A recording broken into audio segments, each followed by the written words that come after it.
Svitlana, what the heck? Is this an endgame or what? Yes, it is an endgame. We haven't done one in ages. I always find minor piece endgame specifically interesting because there's this imbalance and you want to know which like squares should I put my pawns Yeah. on, like where should I even keep those pieces and what are some techniques to use.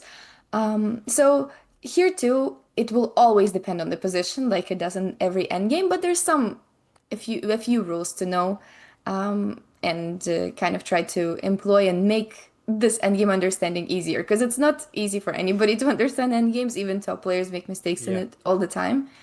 But knowing these few little things can help make some decisions, especially when you're always in time trouble in the end game. So, what do you think about this position? Who's better? What are some plans? Who is better? Oh gosh, what are some plans? Well, I have the idea, and this is interesting because I might be wrong. I have the idea black is better. Hmm. The reason for this is there is the pawn at the very edge of the board, and I think this can be an advantage for black. But then when I look at the bishop, it's actually the wrong bishop. If it would only be this pawn against the king, this could end in a draw. Am I right? So, generally, you would say that this position is equal and closer to a draw, but I would Yeah. say that from a practical perspective, black has a quite a good advantage because Wow. of the bishop. Yeah. So, when as a general rule, when there is action on both sides of the board, the bishop is better because it can reach both one side and the other super quickly, while the knight is sort of confined to only being in one place. Mm. So that is a general thing that makes the bishop better than the knight here when the pawns are on both sides. And another thing that really determines a lot here that you didn't look at just yet, it is that his king gets to the center first, and it really matters where the kings are. So it is black to move now, and his king will get to d5, and that is just one step closer than the white king. So it means that black is kind of on the offensive. Combined with the bishop, Okay. it creates really big pressure. So these are a few things to consider in every endgame, but especially in knight versus bishop endgames as well. There we So go. I learned something today. but you're right that black is better, which I think it's harder than it looks to defend for white, even if the material is equal and if black puts pressure on correctly. So we want to make this king make a decision of where is it going to go. We don't want it to stay in somewhat of an opposition like that. So now bishop goes to c8, which is a great move. By the way, this is just a game. I'll show you some examples. Some of them are older games because they actually come from Dvoretsky's Endgame manual. Ah, okay. So that's kind of one of the best ways to learn endgames nowadays. And, and always, it's always been a great way to learn endgames, but um, that's why some of them will be from there. So now after this check, you kind of have to decide where to go.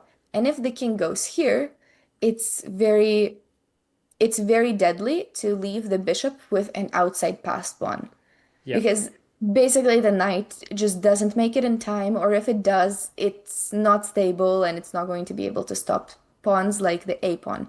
So knowing that is useful too, that with the bishop, if you have an outside passer, that is a huge advantage compared to the knight. Okay. So black definitely wants that to happen, and white doesn't allow it and plays king here, which is right. But with just a few moves, if you look at how black is not doing much, just stopping basically all of the knight entries, stopped knight g5, now stopping knight f5. So just stopping the entries, and suddenly the king now gets access there. But how? Oh, like this. Just with some waiting moves at first, yeah. Um, But we want to drive the knight away from e3 to play bishop to g bishop to f1, attacking g2. And we want to just define the pawn structure. Once the pawn structure is defined, then there's some entry squares. So that's kind of what the side with the bishop wants to do here. And even though, of course, there's some inaccuracy, some other ways to go, but I want us to just get a general idea of how the knight operates against the bishop. And there's a very cool line here that black actually ended up going for, bishop c8. This was a great technique. And now, after the knight has to choose where it's going, otherwise king to g4 with just winning a pawn. So knight f8 to try to attack on Ah, g6 that makes himself. sense. Yes. I Now thought like there's, the pawn was already gone, to be honest. yeah, it looks almost gone. Now there's two winning ideas. You can try to find them. Okay, for black, the winning Yeah. idea would be, well, I'm pretty sure I am on the right track if I say I guess it has to do something with Zugzwang. No, it's much easier. Okay, it has to be calculated, but I think I am afraid this knight is gone. The king goes to f6 and to g7, and that's all she wrote.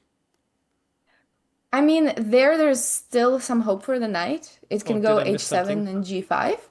Oh no, yeah, you're right. You're absolutely right. It can save itself, so not Yes. yet, but trapping the knight is correct, and you can do that through a different way. Is it just easy? So g5 take Yeah. and then f6. Yeah, so g5, and now if white takes, then this knight is totally stuck Wow. everywhere, and the king eventually makes it in a way that wins the knight. Nice So technique.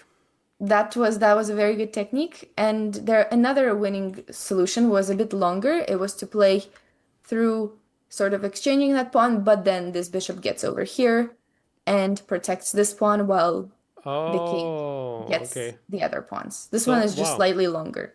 I see. Yeah, but it is interesting already that there's two approaches to winning, and both Yeah, are very different in their style.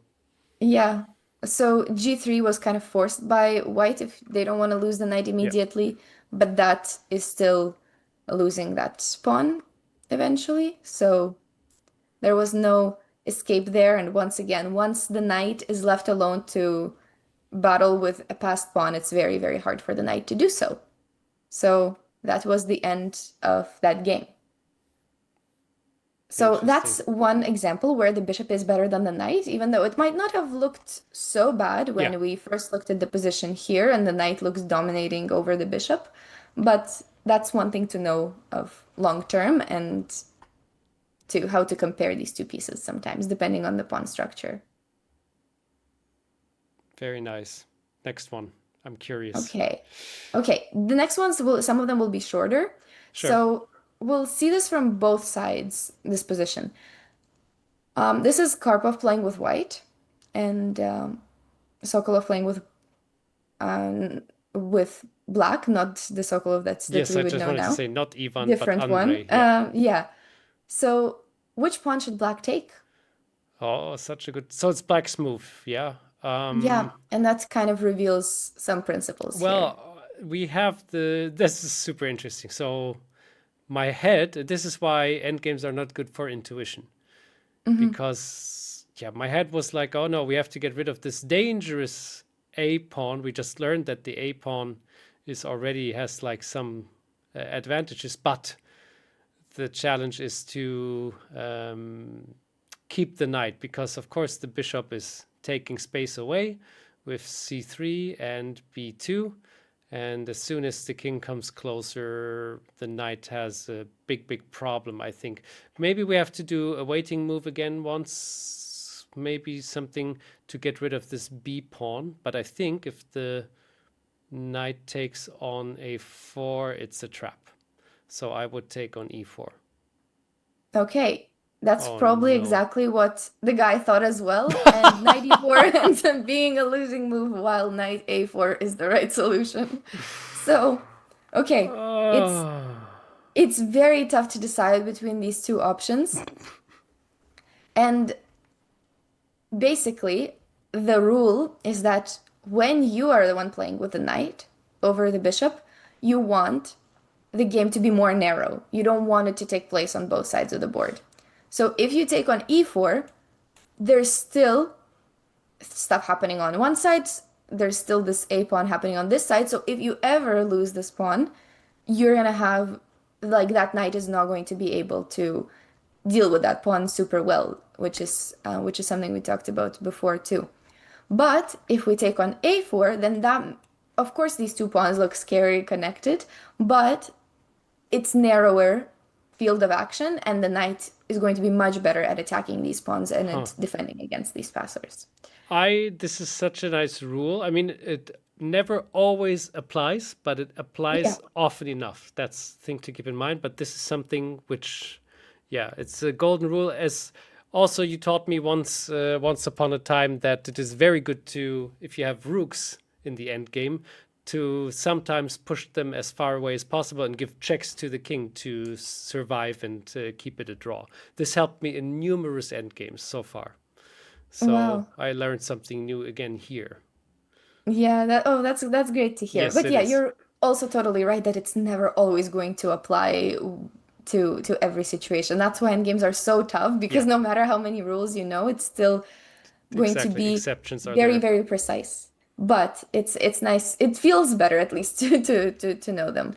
So knight Very a4 much. was right, but it's true that this knight gets a little bit trapped on the edge of the board.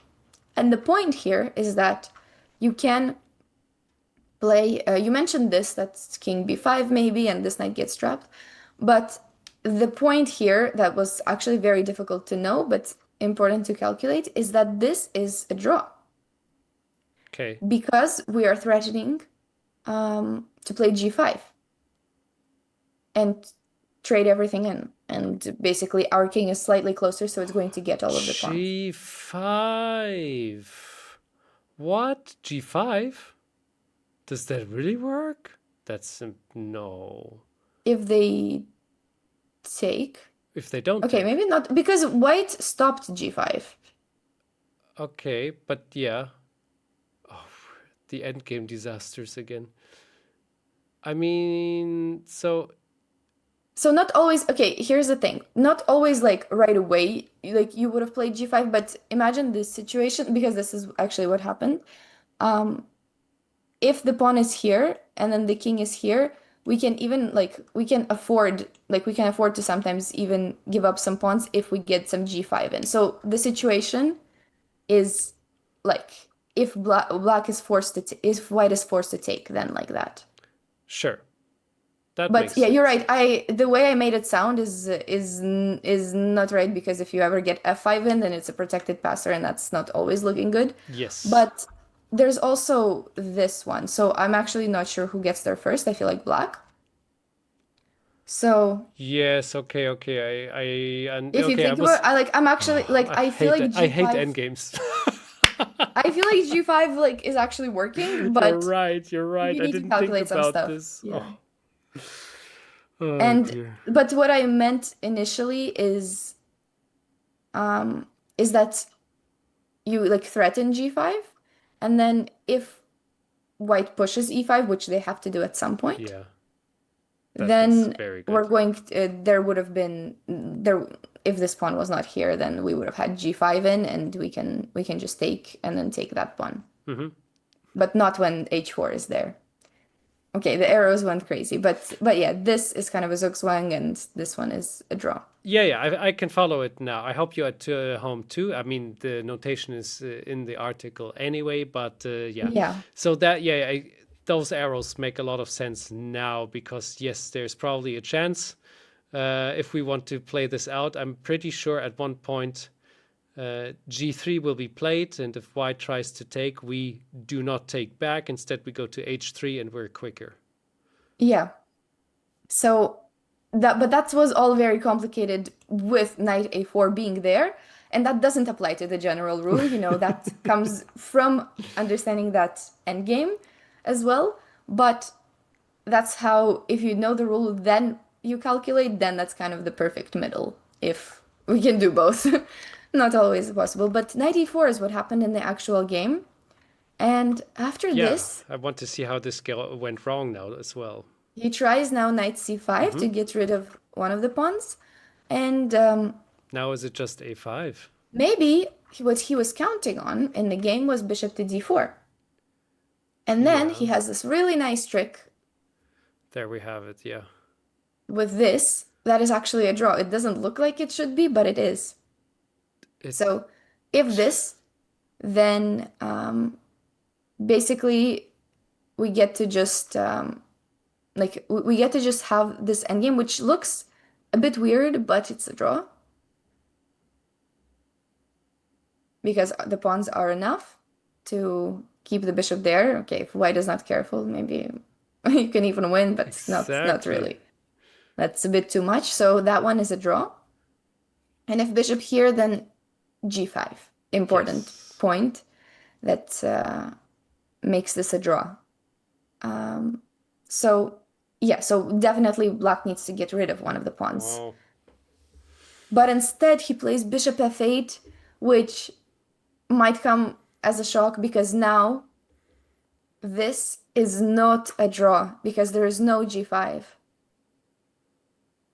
And that Oh, is the saddest part about it, is that now there's nothing like that because wow. even if we trade that pawn, this pawn is of the right color. So that is going to be a win for white. So instead he went back with a knight, but that was not enough once that pawn is gone and the knight cannot deal with it because the king and the bishop are too powerful on that side. So those were examples that were pro bishop. Now we Now get one with pro knight. let's look at one with a knight. So this type of position, what do you think? Do you think it's significant for white to be having the knight here? When do you think the knight works better, and how would you explain it? That is so crazy again. So I wouldn't have immediately noticed that it's better for the knight because I had the feeling like the bishop is dominating quite nicely. Mhm. I would point it out to the pawn structure of black, who has three aisles, that it is a Yeah. disadvantage anyway. But I still would have. I don't know how to take advantage of this. So if I would be white, I wouldn't know what to play or how to deal with this situation. So I'm very glad we're talking about this again today. Right. No, so that's a good point about three pawn islands. And of course, any time that the opponent's pawns are weak, that's a good thing. That's a good thing for us, and especially for the knight who can attack them on any color. Mhm. But one more important thing here is you want to force these pawns onto the white color. So, if you can do that, that really limits how much the bishop can go from one side to the other, and that fixes the pawn structure. So now you'll have your knight that's able to attack them, and his bishop that's not able to attack any of your pawns. So if we were to put this pawn on d5 while our pawn stays on c3, we can always attack that pawn, but he can never attack our pawn. So that's one thing that probably, if white didn't have the following maneuver, probably this would be a draw with, some fighting going on, but probably it would end up more on the drawing side. But if we are able to push that pawn, then it would work. Do you find a way that we can force him to do that? To push d6 to d5. Yeah. Well, we have to get our knight to attack the d6 pawn, which looks like very, very difficult and long. Oh, it doesn't. Oh, the trick is. Okay, now I finally get it. So it is three moves, but actually it's Hmm. almost only two. Because if we go to a8 with our knight, in the next move we will attack the bishop on a4, and then we're only one move away to the unavoidable d5 Okay, because so the king this is not is on time. true, but also there's a more forcing way to do that, which Oh would be no. better. Because Oh no. if no, no, no, because it's still fine, but if you have a choice to go to A8 or to go somewhere more active, Why not choose something more active? Fair yeah, enough. So how about d5? Okay, D5 is also good in the way that it is much more forcing. It attacks on F6 as well.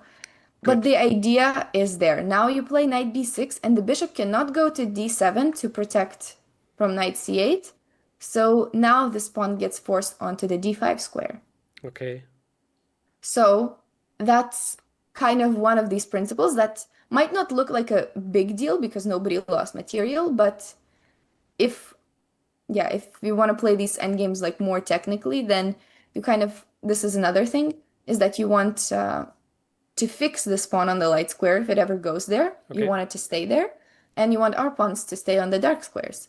And we won't look at the whole thing, but now you can see how much the position changed and how the knight is much stronger than the bishop all of a sudden. And combined with the king, it's going to decide. It's going to decide the game.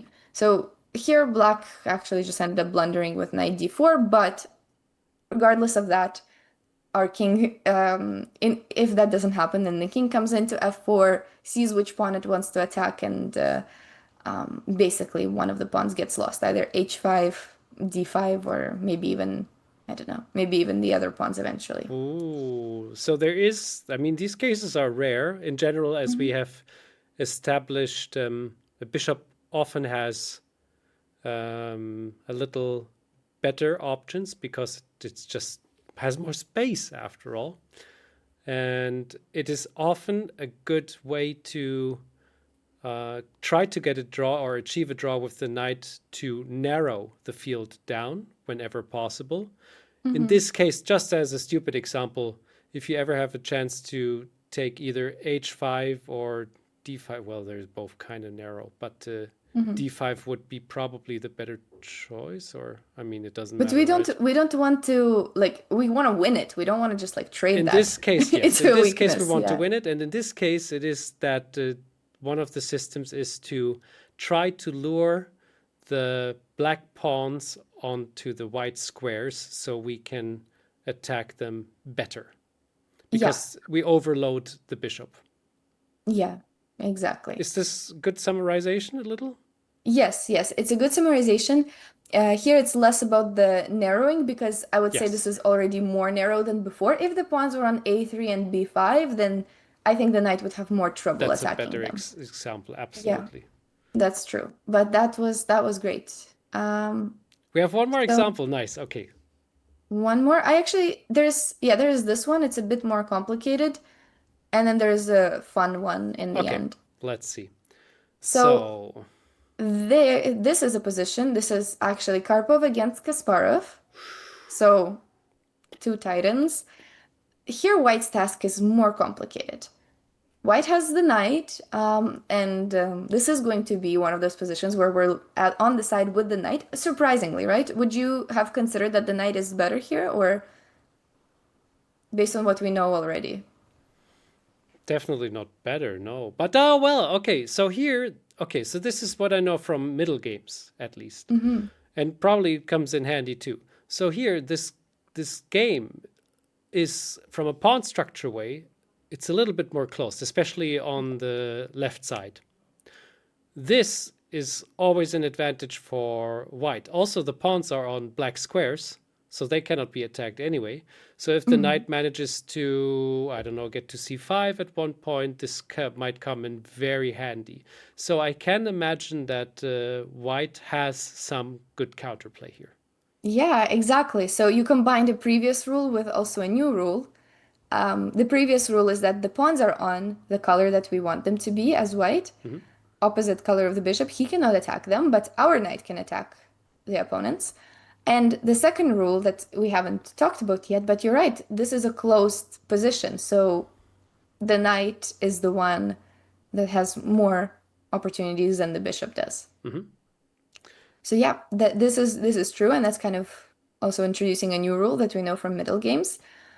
And This one is a bit of a more complex example. White has a choice to make here. G takes h4. I think most people you would just take back on h4, No doubt. no doubt.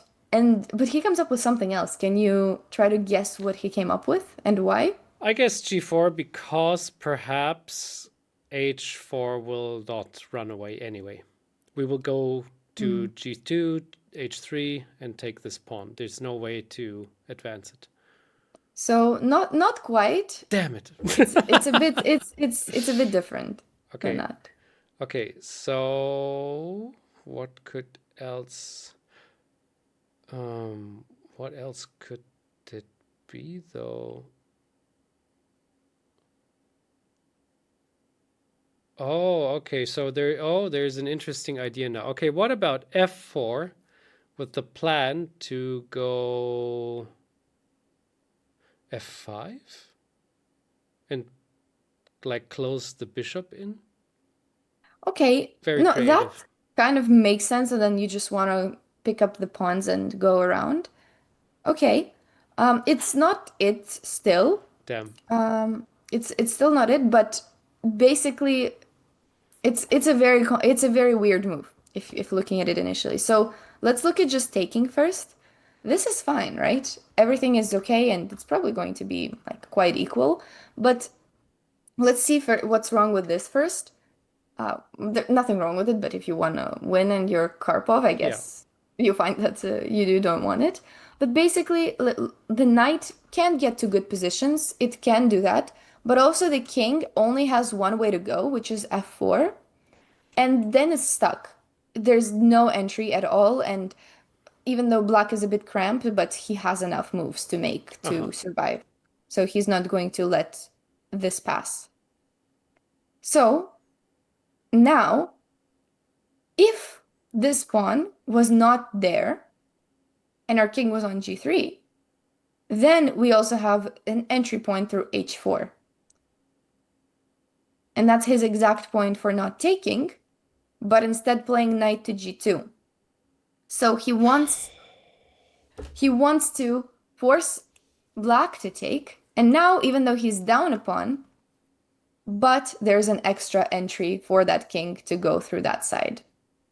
Isn't that crazy? That is so wild. I actually am lost for words. Okay, and another thing to look at is maybe h3, but Yeah. that one doesn't survive because the king is close enough. Yeah, So bishop f5 doesn't work either we can also take because on h5 in yeah, that case. exactly. So yeah.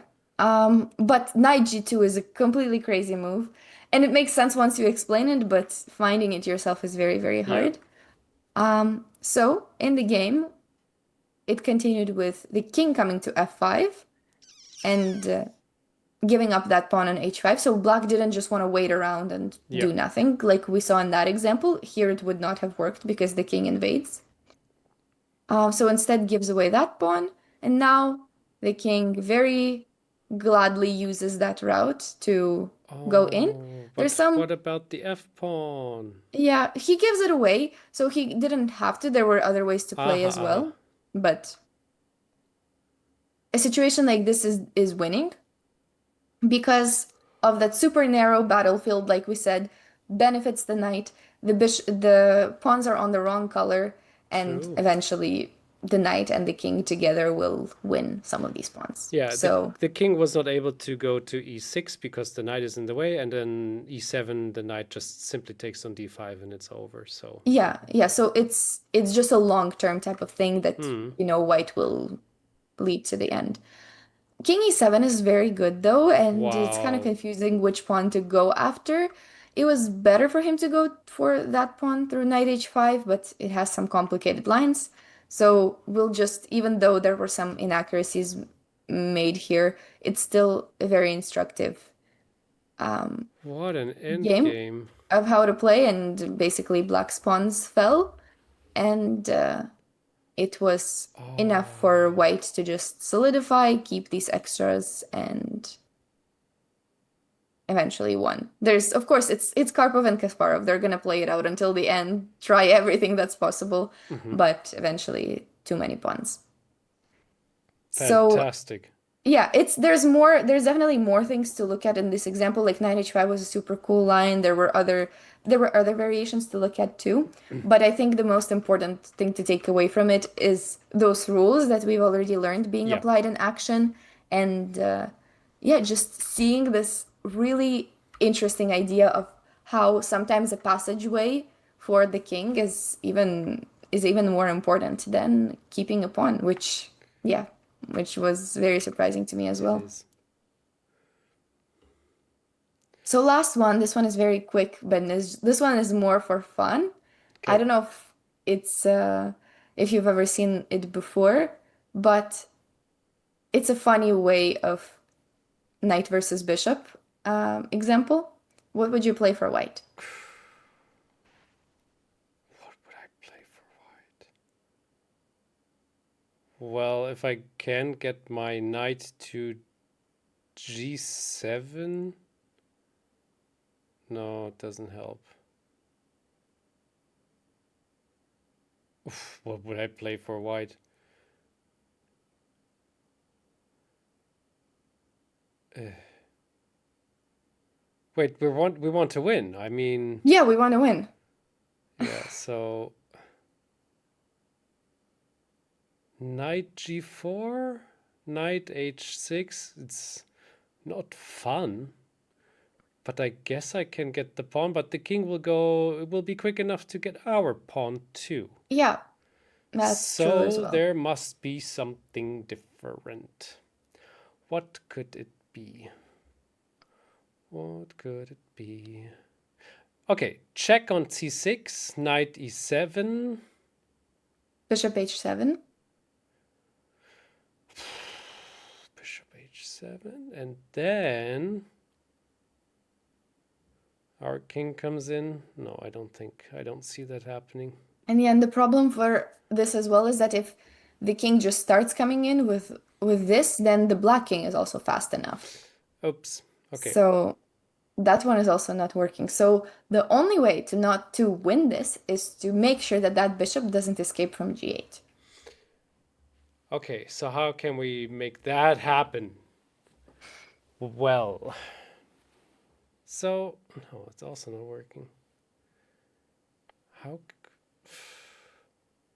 Okay, Svitlana, please. I need the solution now. I cannot find it right now. I'm sorry. So we needed to not escape from there. Yeah. So we go like this, Yeah. knight f8. Okay. Now the bishop is imprisoned, but there seems to be a problem that the king is going to just come in and kick away your knight. Yes. Do you Oh. see it? Yes. Now our king is coming closer to. Our knight will go to h7, and our king will close in, and we can get the the bishop. That's close, but our king doesn't even have enough time to protect the knight. Oh, what a pity. So that actually doesn't matter. Okay. The Zugzwang. You wanted me to solve this like this? Yeah, That is so insane. it is insane. Who I of you I know found it's out insane, but about that's that? why I left it until the end. That is crazy. Oh my goodness. Well, okay. And it would have taken a long time to figure this out. Yeah, but just to show that, The beauty. yeah, Wow. Wow. Okay. Well, there we go. The knight had an interesting advantage here again, yeah, if it's the right position. I yeah. learned so much. I hope I will keep this. So, as always, I really hope that you at home replayed this on the board while listening to this and replay this again and again, 2 to 3 times, so you have this in your head and don't forget about this. Thank you so much, Svetlana.